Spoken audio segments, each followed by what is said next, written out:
Is it go? Okay. I'd like to call to order the monthly meeting of the Public Safety Committee meeting for Tuesday, January 23rd, 2024. Call for the Pledge of Allegiance. Carrie, would you mind leading us in the pledge? Yes. Please stand. I pledge allegiance to the flag of the United States of America and to the republic for which it stands, one nation under God, indivisible, with liberty and justice for all. Thank you. Please be seated. Okay. Roll call. We've got Gary, Here. Scott, Here. Mark, Here. Andy, Here. of course, Sean, Here. and Rod. Here. Good. Mike Greenwald is not going to be with us. He's taking care of himself. Let's see. And Danielle. Sorry, I'm a few minutes late. No problem. Okay.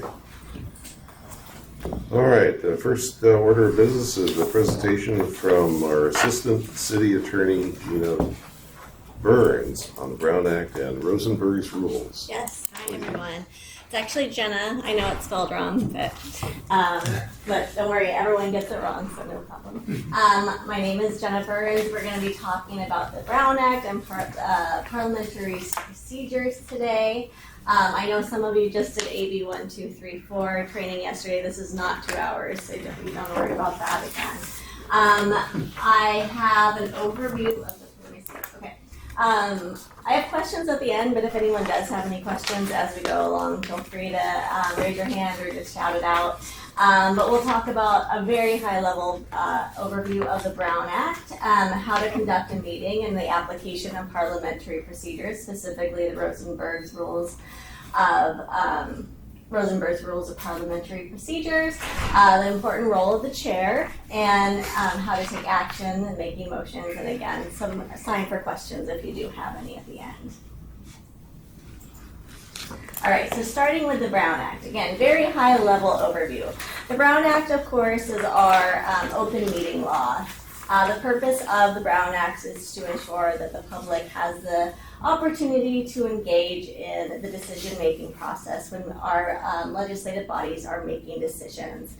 It is found at Government Code Section 54950 and thereafter. It requires meetings of all legislative bodies to be open and public, and legislative bodies is defined broadly under the law, and so that includes the Public Safety Committee, it includes advisory committees, it includes City Council, of course, and again, just it applies broadly. So again, the purpose of the Brown Act is to provide an opportunity for the public to participate in the decision-making process.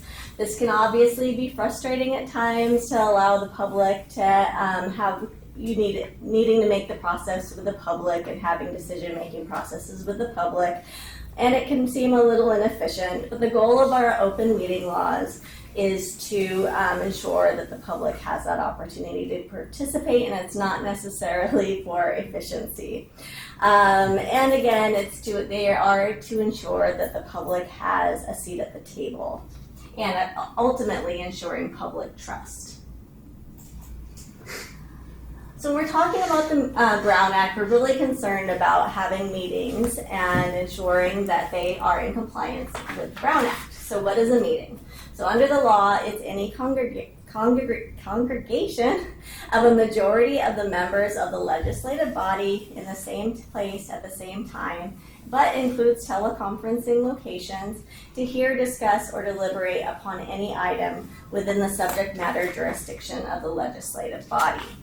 One thing to note is that the term deliberation, when we're talking about Brown, things that we need to be concerned about under the Brown Act, it's not just the actual decision-making process. It can be discussion, it can be deliberating, and deliberation means it refers not only to the collective decision-making, but also to the collective acquisition and exchange of facts preliminary to the ultimate decision. And so in very simple kind of layman's terms, in other words, a majority of the governing body cannot talk privately about an issue that is before the body, no matter how the conversation occurs. Unless we're complying with, of course. Some Brown Act violations, and there are many more other than this slide, but we'll just go over these. Informal meetings that are not noticed could be a Brown Act violation. Let's say we have a majority of the Public Safety Committee going into a room, or we don't have a notice meeting and they're talking about public agency business. That is a potential Brown Act violation. They also need to be noticed, as I'm sure a lot of us know in this room, that, you know, for our regular meetings, we need to give 72-hour notice on the agenda, and for our special meeting, we need to give that 24-hour notice. Serial meetings, it's kind of a weird concept to say, because it's not actually a true meeting. You know, we think of a meeting when we come into this room and we're all together, but a serial meeting is a series of individual contacts that results in a majority of the members reaching a collective concurrence on an item of business. So it's not an actual, you know, physical meeting where the majority of the legislative body is together. And importantly, especially as much as we use emails, as much as we use text messages, it's important to remember that serial meetings can occur with technology. So we can have a inadvertent serial meeting via email, we can have it via text message, we can have it via social media. Just a few more points on serial meetings. There's kind of two types of them. One is called hub and spoke, and so that's referring to like a wheel. And so the middle person, the person who's getting and giving the information, is known as the hub, and the people kind of on the outside of the wheel are known as the spokes. And what that means is that the person in the middle is kind of giving and receiving that information, but if that involves the majority of a legislative body, that could result in a serial meeting and be a violation of the Brown Act. There's also one known called as the daisy chain. I prefer to kind of refer to that as that game of telephone, where one legislative body member contacts number two contacts three, and so forth and so on, and that can create another serial meeting in violation of the Brown Act. Again, daisy chain meetings or that game of telephone, you can kind of see how easy those can occur in emails, because, you know, again, we use emails so much, and, you know, one legislative body member emails somebody and somebody else, and so forth and so on, and then before we know it, we have a serial meeting. Also, keep in mind that serial meetings can occur with third parties, so we can use staff, and that can create a serial meeting. Just for the example of the hub and spoke, like if all the legislative body members are communicating with the same person on staff, and the staff is in turn, you know, relaying messages and things of that nature, that could potentially create a serial meeting as well. Other violations of the Brown Act, we need to be careful about only discussing things that are on our agendas. There's very limited exceptions about addressing non-agendized items, and that would be things such as providing brief responses and direction to staff to agendize a future item. And then finally, not only do we have to have the timing on the notice, we also have to make sure that our agenda has sufficient information on it, and so the description of the agenda items need to provide the public with sufficient information. Let them know if, you know, why they should come to the meeting, if they want to come to the meeting. And so we just need to make sure that when we are preparing our agendas, to make sure that that information is on the agenda appropriately. Now, some meeting exceptions, items or situations where we wouldn't necessarily have a meeting that we would have to comply with the Brown Act. Individual contacts are always acceptable. Members of the Public Safety Committee can reach out to members of the public, you can talk to staff, you can talk to each other, and that, unless we have that majority of that, making that decision-making process, then we would not necessarily have a meeting for Brown Act purposes. You can attend meetings at other agencies that are open to the public. Meetings of ad hoc subcommittees, those would not necessarily need to comply with the Brown Act, but I think the best practice is that we would comply with the Brown Act.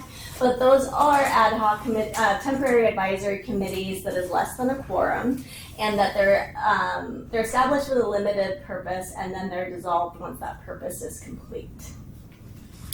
You can attend public conferences or seminars. I'm going to the league conference on Thursday. I'm sure there's going to be lots of members of elected bodies and appointed bodies there, and that's perfectly acceptable as long as, again, we're not having a meeting and discussing agency business with the majority of our members. We can attend social and ceremonial gatherings, and then you can also observe advisory committees and or standing committees, but that is observation only. So if you do want to do that, you cannot participate in those meetings.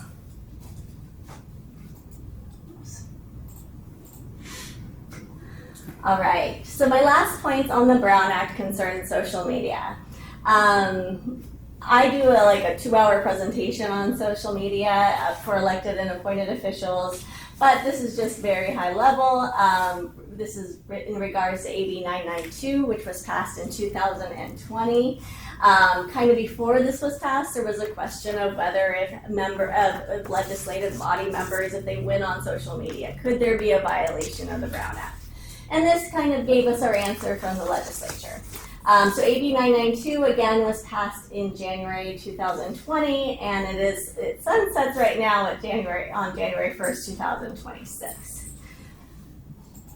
So AB 992 prohibits even one member of the legislative body from responding in any manner to any other member's social media posts. So it says, a member of the legislative body shall not respond directly to any communication on an internet-based social media platform regarding a matter that is within the subject matter jurisdiction of the legislative body that is made, posted, or shared by any other member of the legislative body. So what this means and what AB 992 does, it really took the Brown Act a step farther as far as social media is concerned. So I don't know if anyone is active on social media, but if you go on Facebook as a member of the Public Safety Committee and you make a comment, the other members really cannot comment in any way. And there's no exceptions. And again, it applies to just one response. And so this could be a violation if we are on Facebook and making those comments. Please keep in mind you are certainly allowed to have separate conversations with members of the public. The law specifically says that you are allowed to provide information to the public, to solicit information from the public. It just concerns other members of your legislative body of the Public Safety Committee. And the law specifically includes emojis.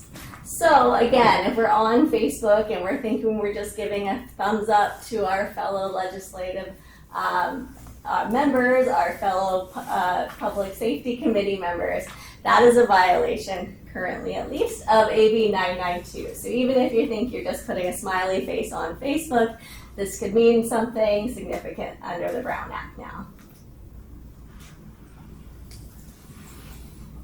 All right. So moving on to parliamentary procedures. So we followed Rosenberg's Rules of Order. So my question was, who is this Rosenberg guy and why is he making these rules? Well, he is a Superior Court judge in Yolo County. He took a look at Robert's Rules of Order and basically thought that they were, they could be simplified for our local agency purposes.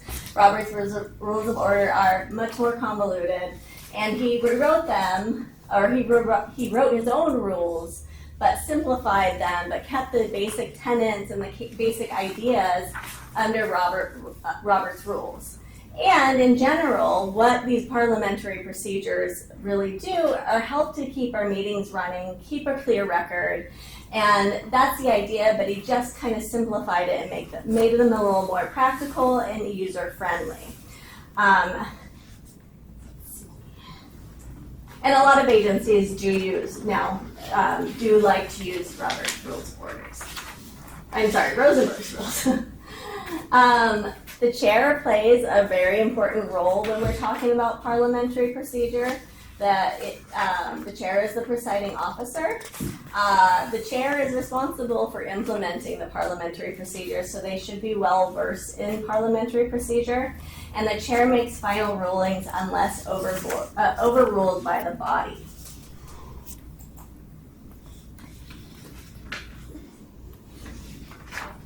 So just quickly, because I'm sure you all know how to follow an agenda, but when you are conducting the meeting, you should be following the agenda in the order that it is listed. However, if somebody would like to take something out of order, they can make a motion, and if approved, then you can deviate from the order on the agenda.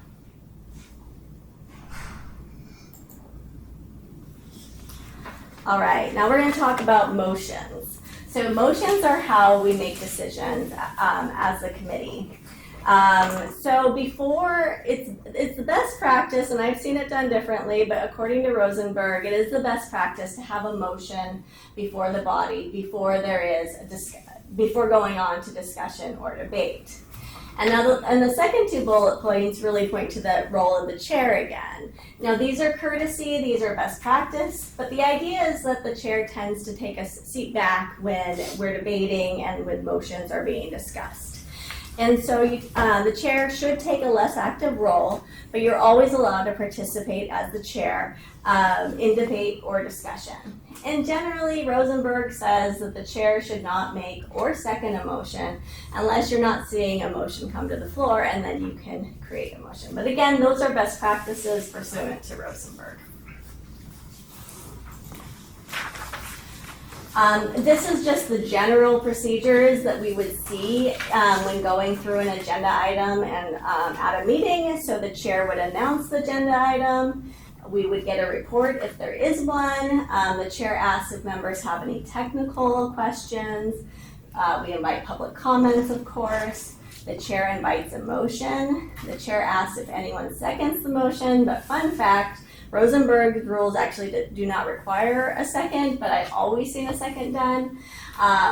The chair then makes sure everyone understands the motion. Again, the idea behind having parliamentary rules and procedures is to make a clear record, and I know sometimes motions it's kind of hard to form a motion, and so that's, I think, a really important role for the chair to make sure that we know what we're talking about and what motion is on the floor.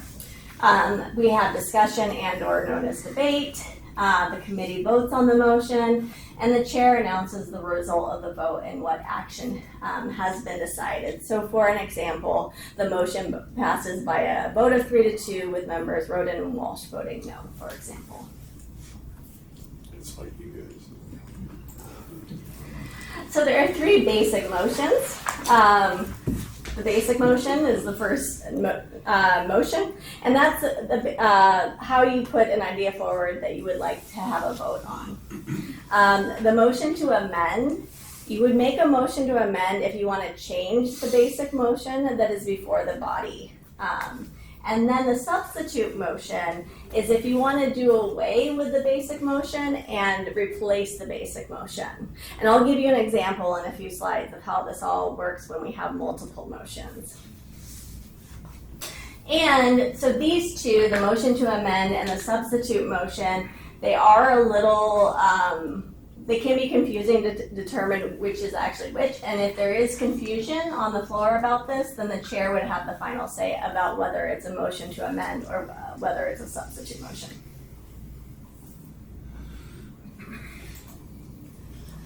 Rosenberg's also allows for a friendly amendment.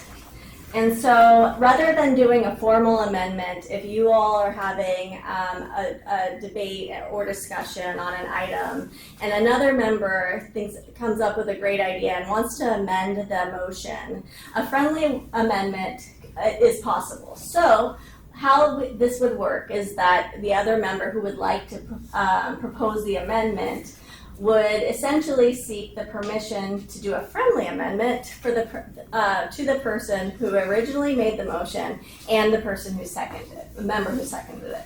And if it's approved, the friendly amendment then replaces the original motion. If it's not approved, and the person who is seeking the friendly amendment could always do a formal amendment, motion to amend. Jenna, Yes. would a friendly amendment be more along the lines of like a grammar and spelling correction? Like I'm just trying to draw the line between a friendly amendment and an amendment or a substitute motion. Well, I think if there's confusion, the chair would ultimately be able to make that decision. I do think it's more along the lines of a less formal amendment. I think you're right. Maybe more than grammar, but Just a procegill little getting point less A to point B. yeah. Okay. And this isn't super precise either, so I think that the example when we get there will be helpful too. So how many votes are needed? So in the city, the majority of those committee members present and voting on the item is needed for a motion to be approved. So if we have 5 members present and we have 2 who have a conflict of interest, so they're just sitting out there, they recuse themselves. But we still have 2 committee members voting no, and one votes yes, and one votes no. That's still the majority of those present and voting, so the motion would pass in that circumstance. And just remember, a tie vote, we would have a failed motion in that circumstance. Just some helpful motion examples. We talked about some of these, so we won't spend too much time, but again, the basics motion is when you have an idea that you want to have considered or to take action on. We have a motion to amend. It modifies the main motion by inserting, improving it in some form. A substitute motion would seek to throw out the basic motion. You can always withdraw your motion. If you're in the middle of debate and you're like, I don't like the motion that I made, withdraw it, and then another member can always pick it up though, if they want to, and renew the motion. Motion for limit or extend debate. I move that we limit this debate to 2 minutes per member, for example. You can postpone a motion, table a motion, motion to postpone, motion to table, and you can, of course, I think we all know the motion to adjourn. All right, so here's the multiple motions, and this is where I guess it gets a little complicated. So there can be up to 3 motions on the floor at the same time, and voting starts from the last the first vote is on the last motion made. So I'm going to try to give you an example from one of your meetings that I looked at, your minutes from fall. So just for an example, so we have Member Walsh makes a motion to direct staff to formalize a recommendation to council to add a part-time employee as a designated coordinator. So then the second motion we get on the table, let's say we have Member Rover, hopefully I have that name right, does a motion to amend or moves to amend to direct staff to formalize a recommendation to council to add a part-time employee as a designated coordinator with public information duties. So that's an amendment to the original one. And then we have the vice chair who does a motion to substitute. And his motion is to direct staff to formalize a recommendation to add a full-time employee. He doesn't like the part-time employee idea. So we would deal with this substitute first. And so if the substitute motion, which was the last one on the board or on the table, passes, then that eliminates, the basic motion and the amended motion. However, if it fails, and then the appropriate procedure would be to go to the motion to amend, which is still on the table because the substitute motion failed. And then again, you would go to the motion to amend, and if that one passed, and then so that would be the action. However, if the motion to amend failed, then we would go to the basic motion. And then obviously, whatever happens to the basic motion. There are some There are some motions that are not debatable. Those are the motions to adjourn. This just means you don't have a discussion or a debate. Somebody just makes the motion and then it is decided by the body. So the motion to adjourn, the motion to recess, although the chair usually says, okay, if it passes, the chair usually determines how long the recess is. The motion to fix the time to adjourn. So if you want to say, we want to adjourn this meeting no later than 11 p.m. tonight, you can make that motion. A motion to table. Let's table this for our next meeting. Another kind of similar one is let's table this until we get some more information from staff. A motion to limit debate is essentially saying, okay, let's call for the question and let's have a vote. And then there's one final motion that Rosenberg considers a special motion. It is the motion to reconsider. So the idea behind having these parliamentary procedures is not only to keep meetings going and to keep a clear record, but it's also the idea of finality. Is to once you voted on a matter, you move on to the next item in the agenda. But if we have a circumstance where a member really, if they voted in the majority and would like to look at a previous agenda item, they can make a motion to reconsider. And that essentially brings up the old agenda item and essentially you redo the vote and you do the process all over again. But again, it has to be made only by a member who voted in the majority on the original motion. That's all I have. I will say the city has a great resource that you all should have had. They have a committee handbook. It's fantastic. Also, as an attachment to your handbook is the Rosenberg's Rules of Orders from the League, and also, I believe, the League Brown Act Guide, which are also very helpful. But, any questions? Yeah? Sorry, I have 3. Sorry, man. Just real quick, on the Brown Act violations, so just all committee or board members can be in the same place at the same time outside a meeting, but cannot discuss city business. Is that how that works? Essentially, yeah. So, like a casual gathering, but they're Yeah. any, Yes, okay. yes. And then can committee members or council members or board whatever call each other to discuss items coming up on agendas, or is that You Or- can, yeah. before it's coming? Are you able to, hey, what are you thinking about this, and discuss, or is that a no-no? Well, so again, it only is going to apply if we have a majority. So if you two people, I'm talking about this committee in particular, they can certainly discuss together. The problem becomes, and you want to be very careful, is if the second person then calls a third person. Right.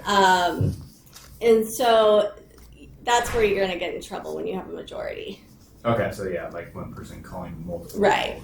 Okay. Serial meetings. Serial Yes, meetings. yes. Yeah, that was what was bringing up this question. And then if all committee members, council members, board members, however the committee makeup is contacting one point of contact about a certain item that's going to be on the agenda, is that also considered a serial meeting? Does that make sense? So- For instance, That's how if I'm the fire chief of the diagram. city and I have each of them call me about an You agenda just item, can't No, tell them that's- what you just can't tell them. Yes. they're They can all thinking? call you for advice. Yeah. You can't tell the other I just commissioners. want to make sure I don't violate it by any. Yeah. You can contact every single member in here, and you just have to make sure that you're not telling what Chair Walsh told you. Gotcha. Okay. Yeah. Cool. Thank you. I have a couple. Oh, go ahead. Oh, not Chair Walsh. I'm sorry. I got one for you. Mhm. Something comes up, I want to notify the rest of the board, just one way, not back. Just, can I independently send out a blast to the board members with this information? You can. We always recommend. I'm assuming we're talking about email. We always recommend a blind copy everyone, Right. so we don't reply all. And you might even want to say that. And you can provide information. Okay, but it would become a Brown Act if we start doing a two-way thing because of that issue. And Andy, I don't know if we recommend, do we have a recommendation that this goes through staff and then it's Only communicated? because there may be more than one commissioner reply to you. So then all of a sudden, you've heard from two different commissioners, and now we do have a Brown Act thing. So if they reply to staff, you can all reply to staff. So I think it's a lot dependent on what the information is. If it's, Of course. hey, by the way, our meeting's gonna be delayed by 30 minutes tomorrow, please don't reply, this is just information only. So anytime you send a blind copy to all of the committee, the policy would be, you would put right at the very beginning, please do not reply. Because if they each replied to you, all of a sudden you've heard from 4 council members and you've got a serial communication at that point. Gotcha. So usually that kind of information would be something you wouldn't expect to reply. Right. If you need a reply, like, hey, are you all gonna be at the meeting? Run that through staff, and then she could get back to you and say, or I don't know why, I looked at Danielle, but the staff member could get back to you and say, yeah, it looks like you've got a quorum, so we're good to go. So something like that. Yeah, okay. That answers it. Okay, good. I have a couple questions too. You know, you talked a little bit about tabling the motion. And that gets a little bit complex. If there's an item that you did not want to hear tonight, but you want to hear it at your next meeting, a motion to continue is probably a better avenue because that continues it to that meeting. It's going to be on the agenda. You already know that. A motion to table requires a motion to remove it from the table, and that's often forgotten. And the technicality and kind of something people don't remember. So I would say 90% of the time, if you're not going to act on something but you think you will in the future, that's probably a motion to continue. Yes, than that's to right. table. That's probably a little easier process because you kind of forget to take it off the table. A table doesn't have a date certain. So if you say, we don't know when this is coming up, let's put it on the table. And then when staff goes out and does 3 months of research and comes back, we'll take it off the table. But if you know it's going to be at the next meeting, I think a motion to continue. Continue. And then you mentioned you can only have 3 votes on the table. Now, Rosenberg says you can have as many motions on the table as you want. But once you have 3, the chair needs to call to see if we can clear some of those Yes. motions before you get to 4, 5, 6, 7, 8, 9, 10. Right, you need to, yes. Technically, you could have a whole bunch, but it gets really confusing. And that's kind of why they say after 3, the chair should try to remove some of the motions. You're talking about the motion on that particular subject, not. But anytime you have more than one motion on the table. So if you have a substitute motion, and then you have a substitute to the substitute motion, and then someone wants to amend that, and so when you get to 3, it's, hey, let's see if we can take care of some of this. If not, in theory, you could just keep on having motions, and I think Rosenberg would allow that. And remember that Rosenberg was written for more of an American system of government. Robert's Rules was written for Parliament. Parliamentary procedure was written for the British system, which is a little different than ours. So Rosenberg's was intended to be a little bit more American-friendly, and we aren't as formal in our meetings. They're very formal in their meetings, and we allow a little bit more. Yes, some Like, larger in our bodies, meetings. yes. Good. All right? Well, I'm a mere member of the public, and I'm on San Clemente Life, and every person at this table has foolishly decided that they're also going to join San Clemente Life. So I make a remark about something which is before the jurisdiction here, and I tag all of them. And now I'm going to say, hey, nobody's responding, so I must be right. That's probably not a good idea. How close to the line can I get without getting egg all over my face? Because I don't want to look stupid any more than I want them to look stupid. so is this on social media? It's on social media, Facebook, San Clemente Life. Okay, so in that, given AB 992, and I can tell you that AB 992 has yet to be truly litigated, so we are just going by the letter of the law at this point, is that we would not want to be replying to that. Because, well, somebody could reply. I don't know what San Clemente Life is. I will be. But there's maybe It's a a Facebook proper group. reply, which would be, because I'm a member of a committee, we can't reply to your comment or something like that. So there's a reply, so that people Okay. know that you've gotten the message, but you probably shouldn't discuss the item. So- Sure, yes. So when I that's- try to snooker you folks, please do not snooker me back. At least say, Tom, we can't talk about that in a crowd. Something like that, that's correct. And knowing that you're going to do that to me, I'll stay quiet in the first place. All right. Agreed. Can we have a motion? On the agenda? Substitute. Friendly. Thank you, Jenna. Thank you. You're Thank you so welcome. much. We Sorry. definitely needed that. Jenna? It's Jenna. Thank you for your It's time. spelled G-E-N-A though, so Yeah. everyone calls me. Okay. What'd you call her? Jenna, as our Jenna. What'd you call her? My generation just got short. Jenna with an E. Hey, what did I tell you? With 3 N's. Thanks, John. Of course. Nice to meet everyone. Thank you. Next up is our city manager, Andy Hall. Provide some information for us. You know, Chair, if it's the same to you, we do have people from out of town. If you want to amend your agenda since we were just talking about Yes, that, you can. I'm glad that you let them address you and then get on their way and that way. But it's up to you. I'm pretty. I'd like to, do you have a time problem? No, not currently. Let's do it. Perfect. Fantastic. So first, I appreciate you guys letting me come to your meeting today. It's great to be here. Thank you for the invite by staff. And the reason I asked them to put me on the agenda is that we have some new committees in the community.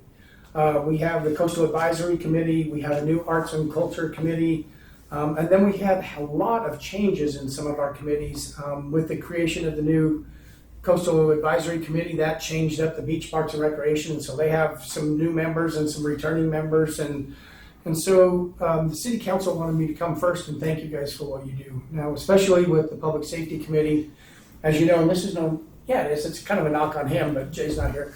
We don't have our own fire department, we don't have our own sheriff's department, and so the role of the Public Safety Committee is really, really important.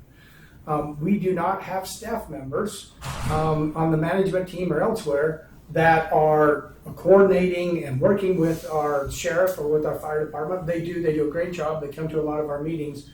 But on a day-to-day basis, on a regular, every minute basis, that's not happening. It happens about once a week when we have our larger meeting. So it's important because the Public Safety Committee then provides oversight and recommendations to the City Council about what's happening in public safety. As you know, the sheriff's contract is the largest single expense that we have in the city. And it's hard to believe with what we pay firefighters, but it's true. The sheriff's contract is a little bit larger. You know it's true. Well, we pay you 24 hours a day, and you eat and sleep and play video games. But other than that, they do a fantastic job, and I would never run into a burning house, right? So we really appreciate everything all our public safety people do. But one of the things that the council wanted me to pass along, and this is new to the council, there's a couple of things that they're really trying to concentrate on. I think in the past, the city council has had maybe a habit, and maybe it's just, it gets very routine. And on work plans, they just kind of rubber stamp them and they move them along. And there hasn't been a lot of council study of those, insight back to the committees and whatnot. And so the current city council is committed to trying to provide you more input on your work plans. There can be nothing more frustrating for a committee that does 3 months of work, puts together some information, takes it to the city council, and they say, this isn't really something we were interested in working on anyway. And that can be very, very frustrating. It has been, I'm not talking about this committee, I think, I'm just in general, you can imagine doing a bunch of work and then having the council never wanted to look at it in the first place. So one of the things they've committed is to be more cognizant of the things that you're putting in your work plan and provide you with more feedback on that so that you know you're doing something that is something of interest to them that they're actually going to take action on in the end. Going along with that, the city council has not had a lot of interaction with the committees. This committee at least has a current council member that was a previous member, so they has some idea of what's happening here. But the other committees, I think, really operate in the dark quite a bit. So one of the things Mayor Cabral asked me, is there any way we can get more involved in our committees? And I said, yeah, I think it would be really smart to have a council member assigned to each one of the committees, not to come to the meetings, but to coordinate with the chair. Council members in your meetings can be interesting. They can be disruptive. Their voice carries a little bit different tone. They may say something in a meeting that would disqualify them from acting in a council meeting later because they've already taken a stand and you're supposed to go into these meetings unbiased. But having a council member assigned to the chair so that now you can say, we're going to take this up. you think this is consistent with what's on our work plan and whatnot? There needs to be a better coordination, and I think the council recognizes that. I think a lot of these committees have been left out there to just kind of float on their own and to figure out what it is that they're supposed to be doing. Well, it's absolutely critical. Right now, probably you guys are a little bit more defined. You've been around a little bit longer. Right now, you're a committee. I've made some argument to others that I think you guys probably need to maybe approach the city council about becoming a commission. It's a little bit different. I think that the city council views committees as kind of an extension of staff. We don't have enough staff to watch firefighters do their thing, so we're going to have a committee and they're going to provide us recommendations and some of those kinds of things. Where commissions are ongoing, they have staff assigned to them. But the committees, we'll literally have committee members say, you know, I'd really like it if staff would prepare a report on the geomorphology of our current slope of our beach before we put any sand on it. It's like, that's a year-long study with a whole bunch of, you know, geotechnical reports and whatnot. And so that's why those work plans become really important. I will tell you that this committee is pretty well staffed, to be honest. Probably the most staffed of any of our committees. But there isn't one staff member that we have in this organization that doesn't have 40 hours of work to do. And so extra assignments get very, very problematic. And so we just want to make sure that when we're giving staff members extra assignments, that it's consistent with the work plan. That's why I think a council member needs to be assigned to each committee. Hey, we're going to ask them to put together a report. You guys good with that? Otherwise, I think you guys are kind of flying in the dark, and I think that that's happened a little bit. Again, the Public Safety Committee has been a little bit different. You guys are way more involved in what's happening. Most of your work plan is very defined and whatnot. So this is not any criticism of public safety. I just want to let you know this is just a message that I've been asked to provide to all the committees. But we really do appreciate the work. I don't know if there's any questions. That's really what I came to express today, and just to thank you again for your work. I know that there are some changes in Adam's department right now about what's happening with the park rangers, for example. And we get questions, and Adam and I were just talking about this today. When are we going to eliminate the private security, and when are we going to have the park rangers kind of take that over? And we're trying to put dates for that, but you know, I think that he'll probably be presenting to, you know, some information to you at some point when that's happening. We don't want to go back where we were. We think that things are better now than what they were. But the sheriff's department was going to increase by 4 officers. They've been unable to do that. There's just a shortage right now of personnel, and I think everybody's experiencing that. So we just want to make sure that before we pull back too quick, that we keep that momentum that we've gained in places like North Beach and even outside of our jurisdiction down by Carl's Jr. And your team's done a really good job there, and it's not easy. I think people felt like that encampment down by Carl's Jr. was there for a year. It was there for about 2 months, and it was a lot of work to get those people moved, and they did. And that's record speed to get an encampment to go away. I know that seems like a long time, and I know you were all hearing about it, but that was actually really good work, and it moved pretty quickly. So I'll be quiet, because I don't want to come up with the Ron White disease here with the right to remain silent, but I don't have the ability. So, but I did want to share that information that we received from the city council, and you guys do a great job. Nick does a really good job. We go to lunch once in a while. He fills me in on what you guys are doing. He's a very active chair, has really good ideas, really cares about this committee. It means something. It's not, yeah, I get to be on the committee and so it gets me invited to the mayor's prayer breakfast every year. No, he's really committed to what you guys are doing, and that's been really nice to build that relationship. So I don't know if you guys have any questions. Glad to answer any you might I have. have a couple. Yeah. Disaster planner. Yes. It's been kind of, we asked to put it on the agenda for the city council. Yep. But as of this point, they're looking at, the recommendation is to hold off until the budget cycle starts. Would it be prudent to get the city council to, or do we have a assigned city staff position right now that is unfunded, that could be, we could start the process of looking for somebody before it could be funded on July 1st? So the answer is yes and yes. Let me explain that a little bit. So when we said that we wanted to make sure that we were taking a look at the budget process before we start hiring any additional staff, that doesn't mean necessarily July 1st. We're starting the budget process now. The department heads are putting together the budget now.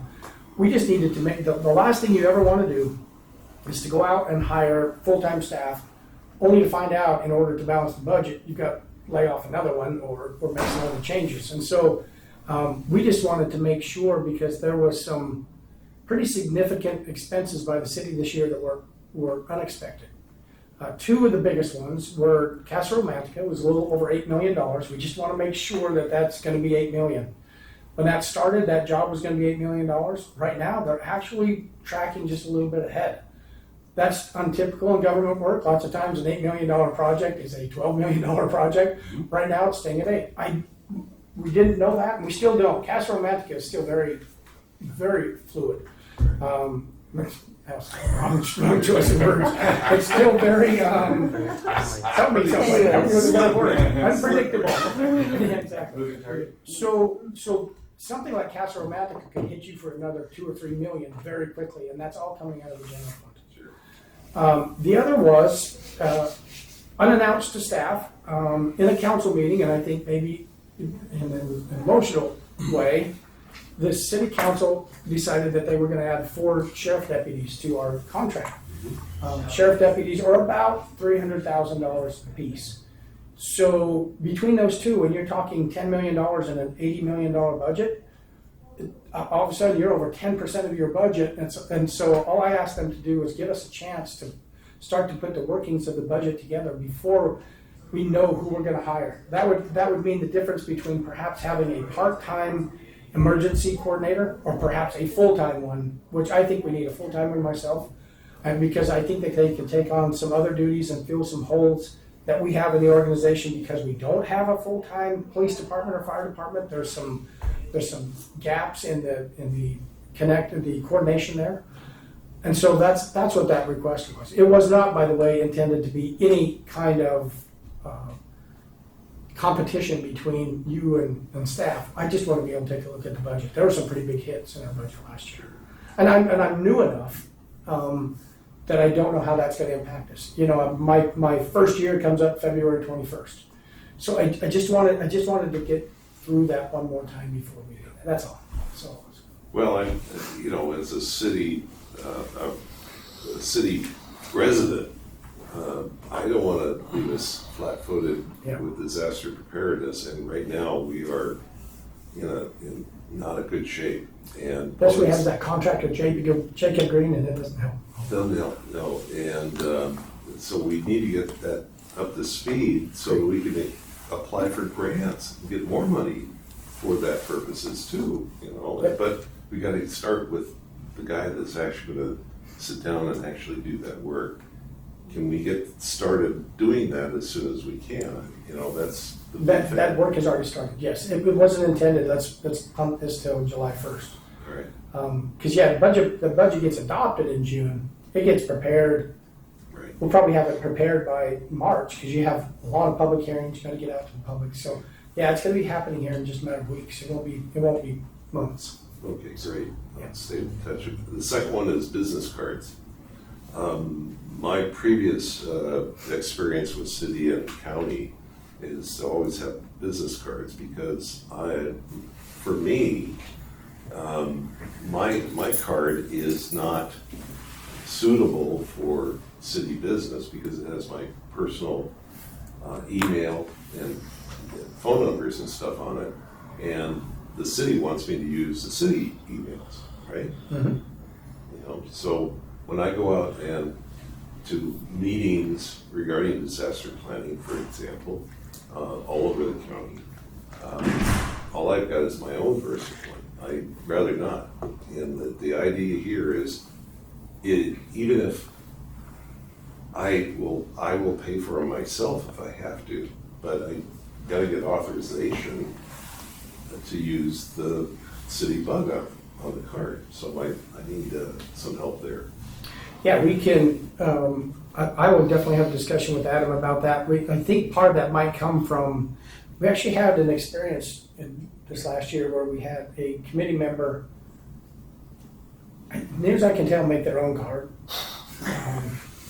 Went to an assembly member and said, I'm so-and-so from the city of San Clemente, on one of the committees, and I need to talk with the assembly member. Got a meeting set up, I got a call saying, who is this? Who is this person that flashed a card and now sitting in my office? And so it was a little bit awkward. So it's a little bit, as you know, in public safety, you know, why you gotta be really careful with badges and whatnot, because people don't always use them correctly. But yeah, I will get with Adam. We can address that issue. Good. We can put the right kind of policies around that and say, okay, here's your cards, please don't use them for this, that, and the other, and whatnot. So we can do that. Traditionally, does anyone know traditionally in the past have cards been issued? I don't. No. I don't know. Not in the past. It's uncommon in San Clemente. Apparently, I'm the only guy that's ever asked, Oh. Well, because I need but it. don't make up your own like that. I'm not. Like that.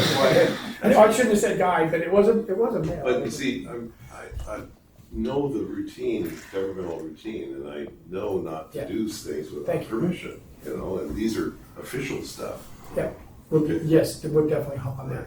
Right after we get the budget for the emergency preparedness, no, we can do some things concurrently. I'm just kidding, it makes it easy to tease. This afternoon. Okay, we'll talk about that, thank you. Good questions. Okay, good. Well, thanks you guys. I really appreciate what you guys do. I know the council does. They really do. So thank you for your hard work. Rick thinks you guys don't move fast enough anymore without him here. He thinks he needs to come back and babysit you a little bit. No, I'm just kidding. He forgets the government is planned inefficiency. You know, That's right. it's not efficient. So, No, he's fantastic. He loves you guys, as you know. Misses you. thank you very much, and we'll go from there. Anything on the murder over the weekend that you could relay? What I can say is that the suspect was arrested. Mhm. They do believe it is gang related. It appears that tends to be true because there's a huge spike in graffiti right now, and that's typical. That's typical after a homicide that is gang related, because they remark turf and they send RIPs in their own way and whatnot. So they are following that. It's unfortunate that it happened in that particular location. That area has had that particular area has had some rough times, so we want to watch that very, very closely. It took a long time to kind of uproot some of the bad. This is all coming to me secondhand, because I wasn't here, but secondhand. But it took a long time to uproot some of the challenges we were having in that particular area, and hate to see it come back there. You know, I bring it up only because we're the public safety committee, and we like to stay on top of Yeah, things. Jay may have announced that today. I don't know. Hopefully he would. If not, Well, I read it in the paper today, that's not the best way to public safety committee. So we'll try to get better on that. so there you go. So anyway, just that. Yeah, whenever I ask him, I get the same answer you do. It's under investigation. Sure. Can't talk about it, right? Thank you.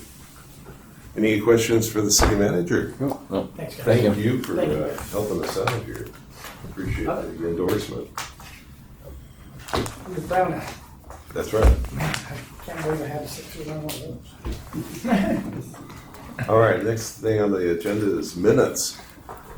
Everybody had a chance to eyeball the minutes from January 20, November. November, yeah. Long section here.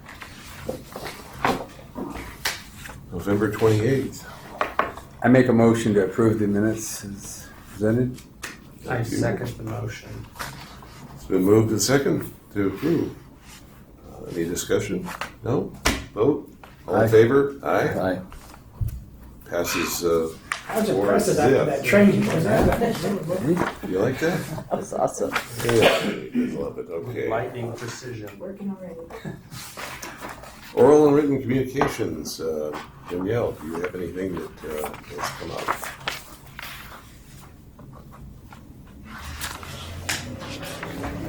Oral, written, There was one piece of written communication that was provided in the packets. It was emailed to him. But and- isn't she the same person that presented at our meeting last week or 2 weeks ago? yes. Yeah, And almost verbatim what it says here. it looks like it's backing it up. Okay, There's no page 2 though. Yeah, that's all there was to Yeah, it. that's what I'm saying, like, but the way this reads, like there's more information and then there isn't any more information, so. That's it. any comments? It's open for public comments. Please. I think this is a really good example. We have a committee that's supposed to be working on homelessness in the committee, the Human Rights Committee. So that's why it's really good. I think what we talked about earlier, where the city council member could talk with the chair and say, this isn't on our work plan, send it to the right work plan. So, you know, I just glanced at the letter. I don't know all of its contents, but if it's homeless related, that's kind of associated with what you do, but we have a committee that's looking into that. Right. So. In our work plan, we do have designated for homeless stuff Okay. that we're recommending helping law enforcement and public safety agencies do their job on that side of it, rather than the social service Social side. Okay, Well, if memory serves, she did mention that she has engaged with that committee also. Okay. Yeah, that's what she said. Sorry, I just used Last that week or as 2 an weeks example. ago. Still in the dream, yeah. okay. Any more comment, discussion on this particular item? No? All right, Unless there's a member of the public who would like to speak. I'm Tom Streeter. I'm co-chair with Donna Green. She's also co-chair of the San Committee Homelessness Collaborative. And we went to the Human Affairs Committee and they said, you know, this really isn't part of our work plan. And so we said, okay, it's also a public safety issue. Let's at least give the Public Safety Committee a heads up saying that this is one of the things we're going to be thinking about over the next year or so. And we don't want to blindside you. great. Do we know if it was added to their workflow for this upcoming year, back when we all redid our workflows? I can look back in the minutes from council. Those are all included, and they're on the city's webpage, so you can look and see what other committees' work plans are. I know this offhand. Yes, the council directed the Human Affairs Committee to add an item to their work plan specifically to investigate how, basically best management practices for addressing homelessness and utilizing the resources of other cities as a basis for that information. In comparison. So what was true then is not true now. I'm glad to stand corrected or updated. Also, she points out here is that the point of time count, which will start on Thursday, is just interesting to know too. We'd like to know too, because it's tied to money. Maybe It is indirect. state and federal money. So just to respond to that letter, the city website on the news feed has a link to the point in time count information. It's a county run count. It occurs, it should occur every 2 years. It was off 1 year in COVID, so they're getting back into the even year counts. Got it. And we will have some staff that are involved with this. OCSD also has some staff that are involved as well. But there's some information on the city website. If anybody else just wants to know what the program is and how it's done. I know that there's still some slots, but I think that training might be the time to train to do the counts. It's already completed. All right. She asked in here is how's the Public Safety Committee and our city leadership supporting this mandated point of time count in 2024? And I think that we're supporting it. We're all for it. We're not trying to water it down to anything. We want to know what's going on the streets. I met with Donna on this issue Okay. yesterday specifically. We had Is there anything that we should know that you feel that we should be working on this particular item? No, it's my understanding that they have all of their volunteer slots full, so they're ready to go with the point in time. And we will have, like Adam said, we'll have employees participating as well, helping, because they know every homeless person in the community by name and where they're at. Right. And so that would be really important. Yeah, we don't want to lose anybody that is out there that needs services. Very good. Any others? I guess that's it there. Okay, now we're into reviews and recommendations. We're looking at number A, which is the Falk report, ambulance. I want to introduce Bob Campbell and My name is Saul Rod. I go by Rod. Rod. They're representing management from Falk Ambulance. And if you haven't had a chance to look at the report that they've put out on a quarterly basis, please do. And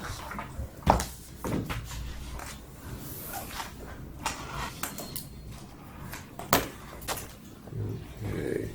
Now, I think we may have a few questions we'd like to run by you if we can. One is any response. I've asked Bob Campbell regarding statistics for a particular tranche.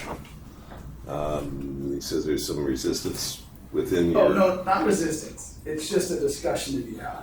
Okay. I think one of the remedies to that would be, much like some of the cities that we deliver data to, Mhm. we have them come to our facility Okay. and we go over it together. So that's one remedy. There is questions on just getting raw data without knowing really where it goes. So discussions to be had. Okay. When is the next contractual thing due for the city, between the city and Care Ambulance? The report, No, the contract, 27.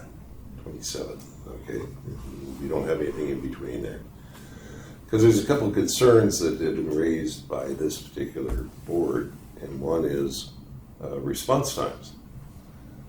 And if you read the contract real carefully, it's kind of weasel worded. It's not real tight. It's kind of, instead of this is the target, it's a goal. That's nebulous. It leaves us to say, what do you think about that? I think it's a contract between the city and, the management at that time. So, At that time, yeah, it's been quite a while. it is loosely Yeah. worded, I would Sure. agree. When did that contract go into effect? 2017 was the first, extended on 22. Yeah, they've had a number of extensions on the thing, but I think we're coming from public safety backgrounds ourselves, and we look at not nebulous. We like to nail stuff down and say, is this correct? The other problems that we've got that I might run by you is that, is there too much for one company to do, or you're not doing it fast enough type thing? Because the trend is on the Code 3 responses, they always seem to be less than 100% for that goal. There's no penalty phase because it's a goal rather than this is it, right? So, we're into public safety and we want to make sure, and with the hospital closing down in 2016 in town, now demolished and out. It leaves us with an extended going from here to the trauma center, which is like 15 minutes away. You've got to have continual ambulance coverage, transportation. And that's why we have 2 ambulances 24 hours a day, 7 days a week type thing. And it works out real well. A couple of variables that you throw in there is, do you have a spike in services, or does the wall hold time at the hospital prevent you from, is there enough services that we're asking for to cover the city? You got a lot of things moving there, and it's not all on you, it's on the citizens, and we got to make sure that that what we're paying for is enough, right? And we do that by your reports and then validating those reports. And we can't validate it because we don't have the data to look at, right? I'm just, it's one of those trust me things. No, sure, and that, just kind of expand on that, we supply the city the 2 units. We do not dispatch. Right. We do not have any control over deployment. Okay. It's a cost-plus model that we provide the 2 units. And we provide backup at no cost too. That's great. I like it. But is it enough? And how do we establish that maybe you guys are overworked? We need to change the contract, or ask for the contract to be changed to be a little bit more, or maybe a little bit less. I don't know. That's why we are asking for the statistical information. Sure. Okay. I do have a Your question. turn. Yeah, I have a question also as we look at these numbers. As in the sets of data that we've gotten in our own analysis have produced numbers that are very similar but not exact. My question to you is a little more granular as to how you process what you do with cancellations. Sure. Raj, you want to talk to that? So in regards to cancellations, it is included in our compliance model because it is a response.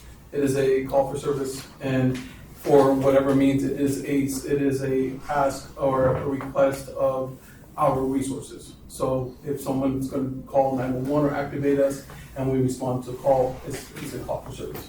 Okay, so can I pose you a couple different scenarios and No, please. you tell me how your data would look at it?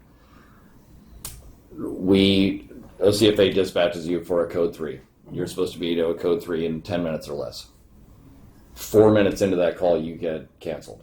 You count that as a 4-minute on-scene, We call a that successful response. Yes. And then to counter that, if we are past the 10-minute mark, then we'll take that as a knock on us. Sure. If you get canceled 11 minutes into a code 3 response, you actually record it as a. Yes, a late. Okay. You see the 11-minute cancellation going over that mark would probably be a little more accurate. If you're getting canceled 4 minutes into this response and you guys are still up in Lake Forest, like that could skew the validity of that, right? Because that makes it look like you're getting on scene in 4 minutes and you were nowhere near on scene. And that's 100% why we want to offer that opportunity to have a speak and go through the data line by line and have the context of what the system is asking and where we're going with it. Right. So we have no problem with it at all. And we work in conjunction with the fire department. I'm not trying to bring Chief Shane Moore as like the nicest guy ever, but they have our ADL. They have access to where our units are actually at. The entire OCFA has it, so we have no problem extending and showing it and coming to an agreement of how we want to work forward with this. We have no problem with that. For sure, and we appreciate the transparency. It just calls to question the validity of the data set when there are some specifics that are not maybe exactly clear or could be processed or recognized differently. And ultimately, I think that comes down to the terms of the contract, and ambulance contracts tend to be very, very detailed and very, very complicated if you want them to remain valid. If we all know that statistics can tell us a lot of different things depending on how we want to process them, right? I guess that's when we continue to process the data sets. Maybe that's a conversation for a later time as to let's look at these response times without cancellations and see how those are landing, right? Whether you're getting canceled 11 minutes into a response or 4 minutes into a response, let's take them out and see what your actual on-scene times are. My second question would be how your APOD delays have been in the last, month, quarter. I guess year. for the last month, I'm not gonna lie to you, our heads are spinning with everything else going on with the system, especially here, and with the closure of the hospital that Nick spoke of earlier. Big Mission gets all the traffic. Mhm. Big Mission Hospital gets all the traffic. Mhm. And in the month of December, we had a record in Orange County of transports. We went over 17,000 transports in the city, in the county, in the entire system. Not just for POP, but in the system as a whole.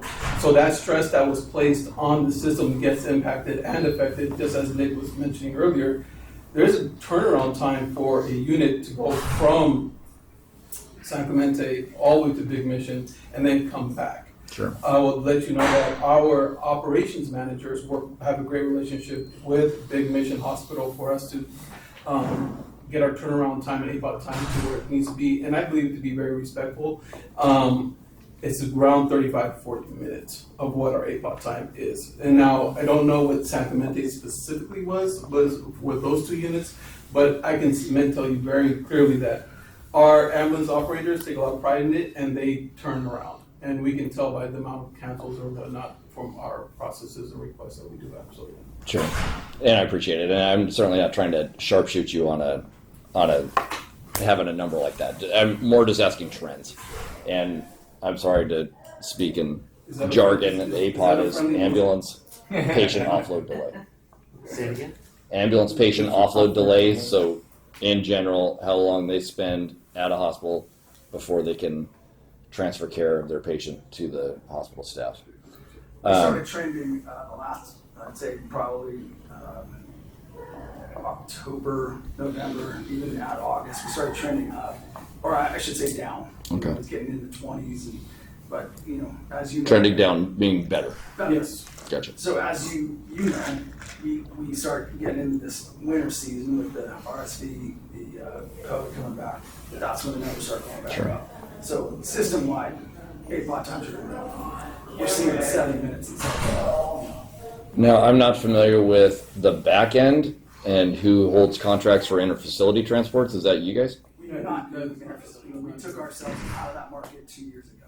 Okay. So you have no. It's no fun. We did 80,000 calls and we removed that business model from our. There is a boarding issue with the hospitals, but I do believe that Orange County EMS and the hospitals are doing phenomenal jobs for what the situation is, for Sure. It just, that throughput issue directly impacts APOD, which directly impacts response times, which directly impacts your ability to get on scene. So it's all one big ecosystem. The interfacility transport is certainly not the sexy or fun part, but it's probably equally, if not more important than the 911. There's no reimbursement in that model anymore, so we removed ourselves. Okay. Yeah, you gotta stay alive in business. That's, So if there's no reimbursement, then who's doing it? Premier's taking most of it, and I don't know. You'd have to ask them. We don't know. Okay. Uber. They have been involved. Uber Black. I bet. Mark, do you have any questions? In a perfect world, what would you like? What would you want us to be staffed with? We're flexible with the city. We can't make that determination. I'm saying, do you think 3 would be? We would have to 100% sit down with the numbers and the system and talk with the fire department, because we work in conjunction with them. That's a cost-effective question. Well, yeah, would 3 get you over 90% to meet your goal in your contract?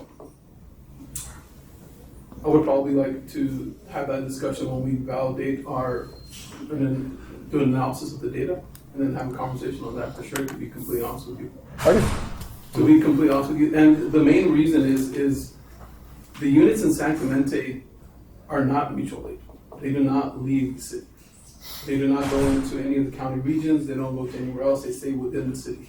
So on the way back from, say, Big Mission or Laguna, they do not let's say, respond to another emergency unless it's in the city of San Clemente.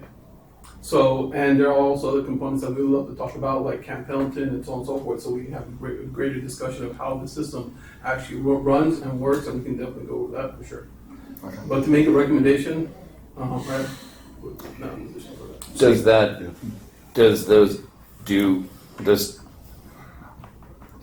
does San Clemente having dedicated units and those units not being available for mutual aid, does that also mean that other units don't come into the city? No, we get, all the units come into the city. Okay. Yeah, we San Clemente for sure gets a lot of support and resources, for sure. Now, I'm not gonna lie to you, is there some places, depending on where and how this year went on, that there was some areas where our system status management were posting and so on and so forth, and what the system was calling for. Was there points where San Clemente, like you said, maybe a unit might be coming from Lake Forest or something like that or whatnot. But we also have to understand that the system itself, I believe, and from what historically has been told to me, the contract was written with a 15% amount of code 10% response. We're about 30 to 35, 40% increase of responses of code 3. And with those situations, then yes, we need to definitely discuss maybe potentially about some resources. But Wait, can you quantify those numbers a little bit more? Like, what do you mean by 10%? so 10% of the call or 10% of the responses so technically we're a code 2 and a code 3 response system. So, and we are dispatched through the county. So initially, depending on how the dispatch has triaged the call for service, it would be either code 2 response or code 3 response. Right. Orange County is primarily, just historically, county-wide, is a code 2 ambulance BLS response. Okay. That's pretty much what it is. It's not LA County. LA County, everything is code 3. I have a nightmare, I have toe pain, I have something, we're going code 3. Mhm. Here in Orange County, I believe that we have put an additional layer that makes us, I feel, more effective. Code 2, for potentially depending on what the system was. But during COVID and then after COVID, there's now been an uptick, and it's remained consistently around 30 to 40% of the call responses to be code 3. Okay. So in those situations, So- when we're having the backup or whatnot going through it, it's code 3. So yes. So I guess that then opens the question to Chief Mall. Has there been a change in the emergency medical dispatching procedures where these calls are getting typed differently and triggering a different level of response? I can speak on this if you want. Yeah, you guys have been. So we saw this trend earlier in the year. Oh, not this year. Normal years are like with COVID and everything else. I'm not sure if it's 2022 or 2023. It's 2022. We spoke with Chief Hennessy and Chief Capobianco in regards to the request and the additional requests for the services and how our systems are made. Whenever you're going to have an ambulance company, you definitely decide what are the peaks and valleys of what the call volumes are going to be, where the heat maps, so on and so forth. And then you include the response times, traffic models, so on and so forth, and how this is going to work. We are based on that. Our responses primarily are going to be code 2, which is at a 15-minute marker. And to speak to it, code 3, specifically, especially in South County, doesn't really make much of a difference with the lights, the islands, and so on and so forth, inability to do different maneuvers when you are responding to a call.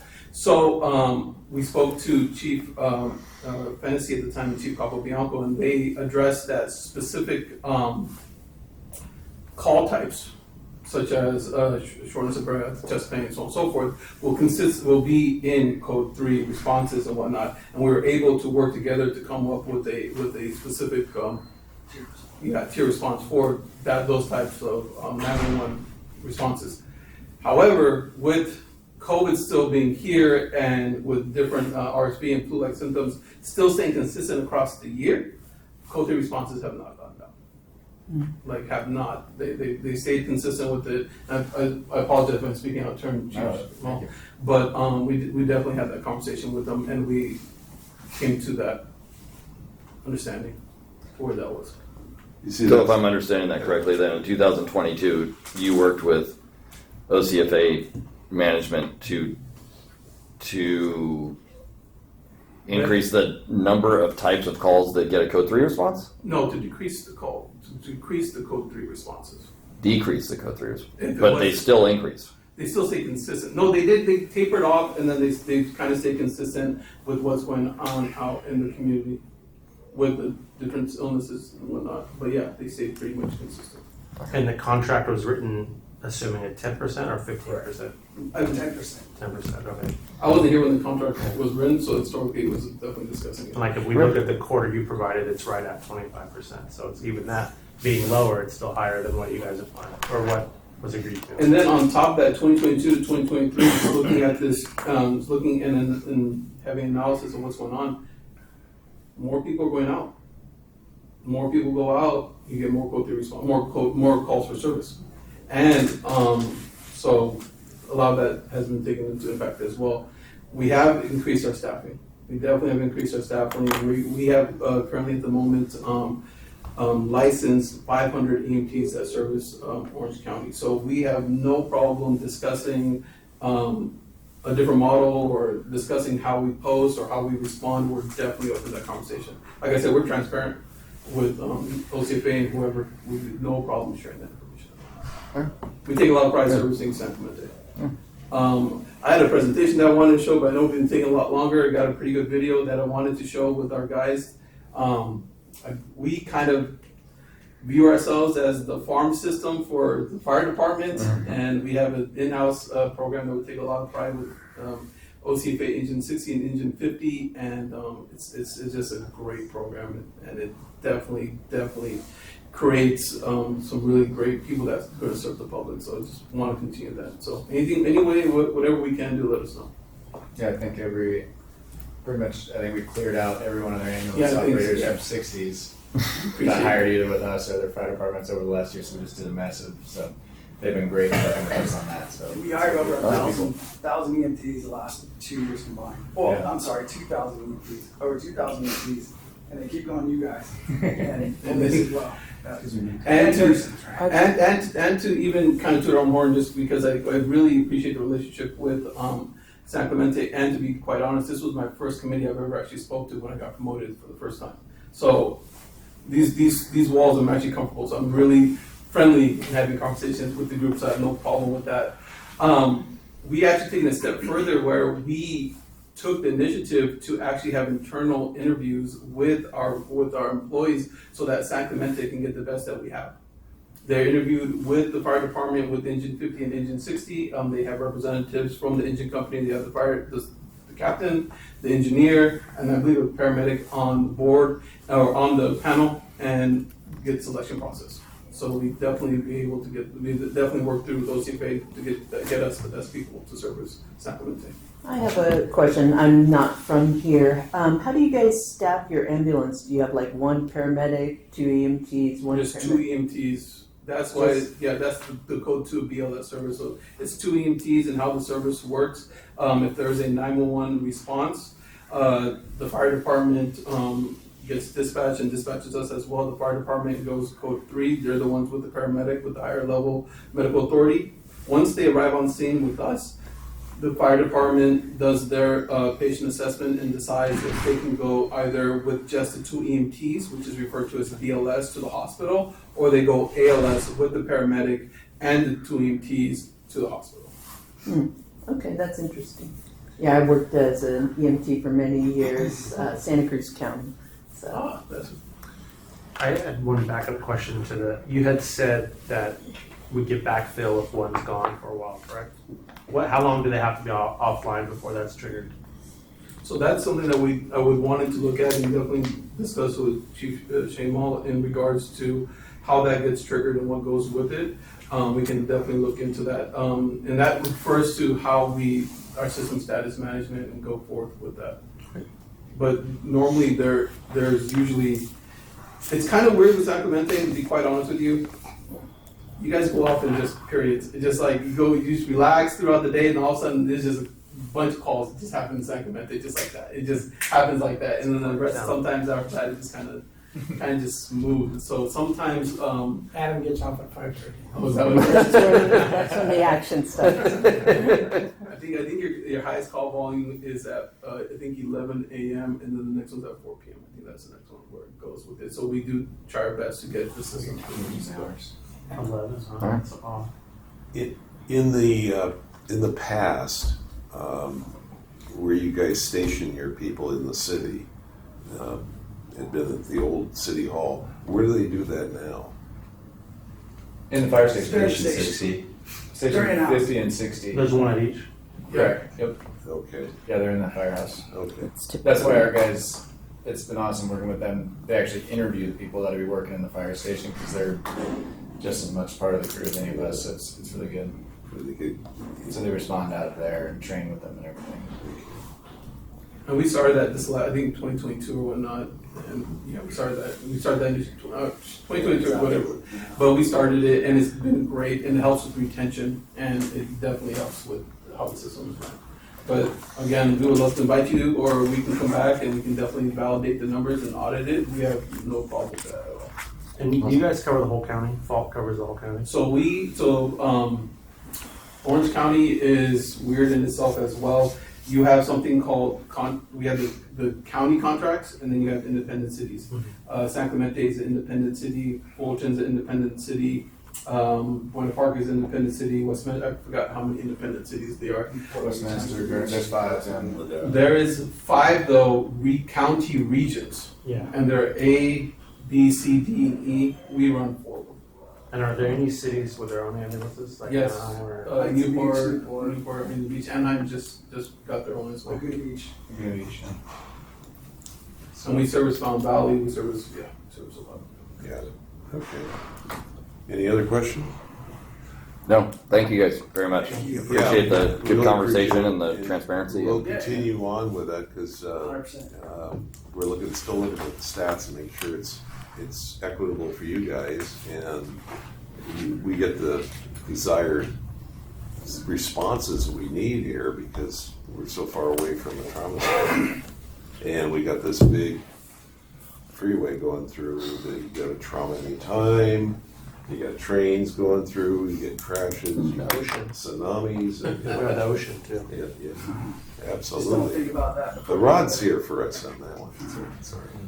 Okay, thank you very much. Thank you. Thank you guys. And we also We'll be want to, talking. we also want to extend ourselves if there's going to be any, trainings or anything like that with mass casualty incidents and whatnot, we'd love to support and provide some ambulances and whatnot, just to go through it. Well, Community events as well. Any community events you guys would like, we'd love to be a part of the community. Thank you. Thank you very much. Yeah, thank you. Thank you. Thank you. We appreciate it. Get well, Bob. Ron, are any of your people paramedics or just EMTs? Our lieutenant's a paramedic. Thank you. All of our That's supervisors and full-time emergencies. One lieutenant? Okay, next one is OCFA performance measures. Comments from Chief? Yes, we give our first quarter matches the same quarter as theirs. Emergency calls 1524. That's pretty standard. It's a pretty standard quarter for us. Call volume throughout the agency has obviously been steadily going up. So as you can see, our statistics are pretty much the same as they've been every quarter. Average response time to call was 7:03, which was good. We've kind of been, last few quarters, been kind of going between that, maybe a 7:11, 7:15. So 7:03, I was happy about that. Our goal is, that time is from time of the 911 coming into our dispatch to us arriving on scene. Our goal is to have an engine there with paramedics on it within 8.5 minutes from that 911 call to that. So the 7:03 is really good. San Clemente is a busy city, as Raj was talking about. And so the crews work hard to maintain those call times. So that was good. not as many inspections, obviously, during this period. I think you guys have asked about that before. Fire inspections and things like that. We get our inspection load at the beginning of the year. For instance, we just dropped off Christmas to all the fire stations right now. They all have a big inspection load. And so those usually happen the first couple quarters of the year. But this quarter obviously starts the August, September, October timeframe. So we're pretty much done with most of the inspections by then. But yeah, any questions regarding? I have a question. Yeah. Where do like referrals fit into these stats? So like a code comes across a commercial building where there's access areas blocked or, extension cords, fire concerns. Where does that go? That actually that's not one of our reportable numbers, I guess you'd say. Our plan checks, 5-day plan checks and 10-day plan checks, that's reported on here and we meet those ones.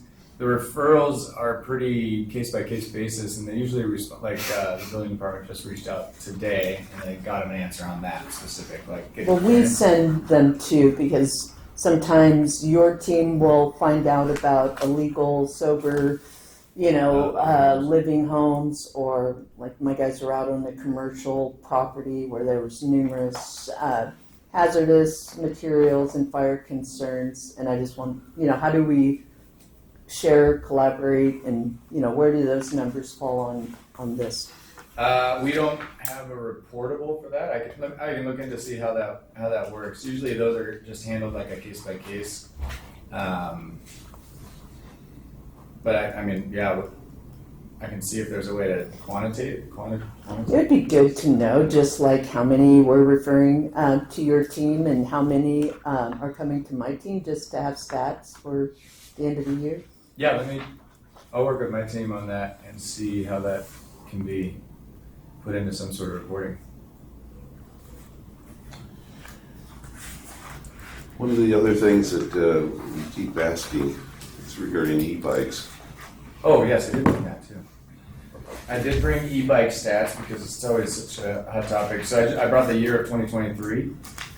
So granted, these are statistics with human error that could be involved. On the EPCR, the electronic patient care report that we do, there's a button that you have to push for e-bike. It's not a mandatory, there's a lot of non-mandatory buttons on this.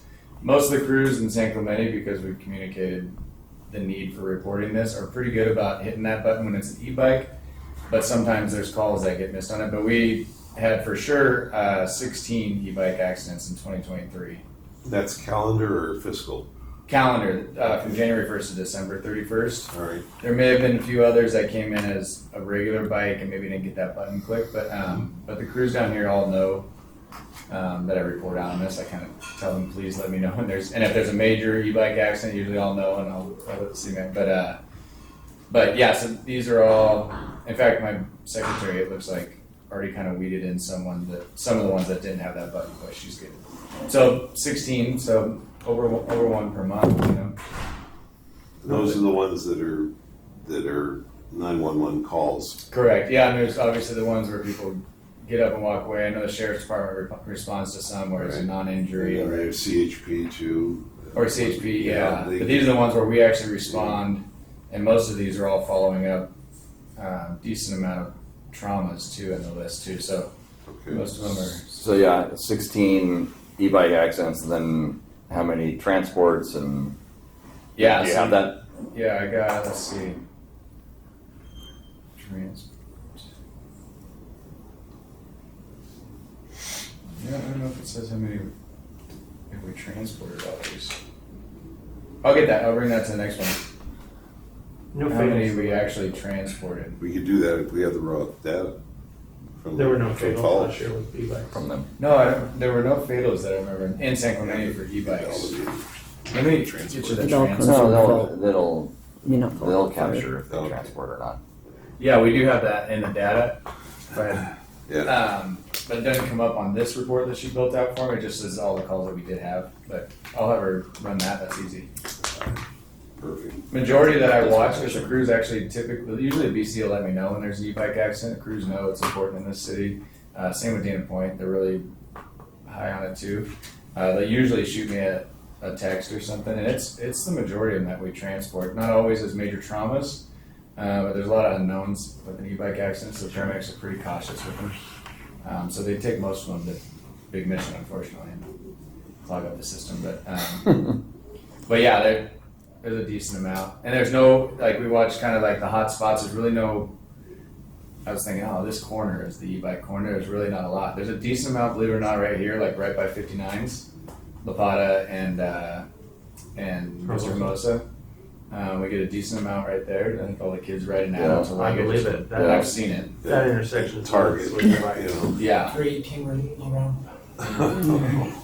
So there's a decent amount of e-bike accidents for sure. Yeah, well, we want to keep an eye on it because that's one of our work plan things. We've got to, you know, and you know, periodically the city council asks us, you know, give us some recommendations and things, and we can't wait for the CHP to come down with new rules and regulations. It's kind of like, you know, we got to do something fairly soon that makes sense to our community.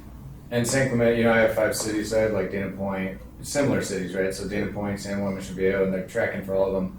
San Clemente was our highest number of actual accidents too. So I want to say Dana Point we had 9. Mission Viejo was much less somehow. They're riding a little bit safer, I guess, in Mission Viejo. So We don't have data from 22 to compare, right? we didn't have that button per se, so I can't. But Well, better my idea. secretary can get an idea of it. She'll just pull all bike accidents essentially, and she can look. So I'll get that compared 22 to 3. And then this time next year we'll have. We'll definitely have these 2 Yeah, years. Yep. it's nice that got written into the reporting program. It's really good, and Just so you can just run reports on it. it was mostly stemming from really. I think San Clemente, you guys were the first ones to really start asking a lot of questions. So we brought it to EMS, and Chief Cabo Bianco now is over EMS, so he understood where I was coming from, and they added that in. So it's a good feature. Yeah, because it's mushrooming, like a good thing. You see more and more out there, and as the temperature goes up, we'll see a lot more because it's a little chilly right now. But Yeah. Yeah. Sometime you don't need that. Anything else that you'd like to bring to our attention? No, I can say the rest of my report out later unless you guys have questions on the data specifically. I don't. Anybody have any questions? No, it's not straightforward stuff.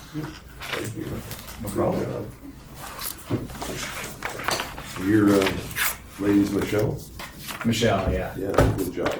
She's fantastic. And she just sent you the quarterly report. Oh, that's even She was better. doing everything she could to get it to me before I came here today. It should be in your email. Good. Wonderful. Good job by her. Good. Thank you. All right, any new business that we need to attend to that we know? No? Unfinished business. Let's go through subcommittee reports and stuff. Communication and disaster preparedness project update.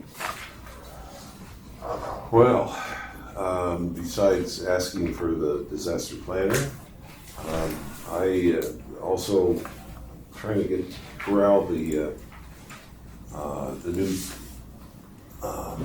Public Works Director and or the city manager to look at these Siren Public Address System in Laguna Beach. I talked to Dave, our Public Works Director, yesterday and asked him to, advise that I put this thing together. But it's an expensive project, but you got to know this stuff's there and what the value of it is. That's where the you can section off different areas or a total area of a alert siren type thing, and then back it up with a verbal information command. There's evacuation, there's tsunami, get off the shore.